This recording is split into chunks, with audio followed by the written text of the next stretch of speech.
కాంగ్రెస్ కార్యకర్తలపై దాడులు చేస్తే సహించేది లేదని పెద్దపల్లి ఎంపీ గడ్డం వంశీకృష్ణ హెచ్చరించారు.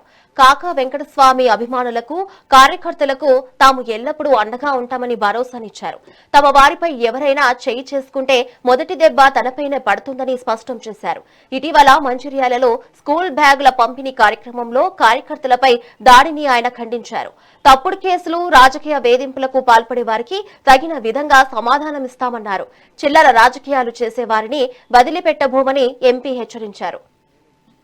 అభిమానులు ఎవరైతే దశాబ్దాలు పైగా ఓపిక్గా కాకా గారిని గుర్తుపెట్టుకొని, కాకా గారు చేసిన మంచి పనులు గుర్తుపెట్టుకొని వారు నాకు ఆశీర్వాదం ఇచ్చి ఎట్లయితే పార్లమెంట్ పంపించినారో, కాకా గారు 4 దశాబ్దాలుగా వారి అభిమానులకు అండగా ఎట్లయితే ఉన్నారో, నేను కూడా మీ అందరికీ నా మాట ఇస్తున్నాను.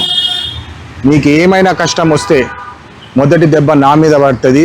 నేను మీ వెంటే ఉంటాను, మీ వెన్నంటే ఉంటాను. ఖచ్చితంగా నేను బరాబర్ తిరిగి సమాధానం చెప్తానని చెప్పి మీ అందరికి తెలియజేస్తున్నాను. మొన్న మంచిర్యాల ప్రాంతంలో విశాఖ చారిటబుల్ ట్రస్ట్ ఆధ్వర్యంలో స్కూల్ బ్యాగ్ పంపిణీ కార్యక్రమం పెట్టుకోవడం జరిగింది. ఆ కార్యక్రమంలో పోలీసులు మరి కొన్ని వర్గ కార్యకర్తలు కాకా అభిమానుల మీద దాడి చేయడం జరిగింది. మేము ఎట్టి పరిస్థితుల్లో ఊరుకునేది లేదు. కాకా గారి ఫాలోవర్స్ పెద్దపల్లి ప్రాంతంలో చాలామంది ఉన్నారు. కాకాని నమ్ముకొని నాకు ఆశీర్వాదం ఇచ్చి పార్లమెంట్ పంపించినారు.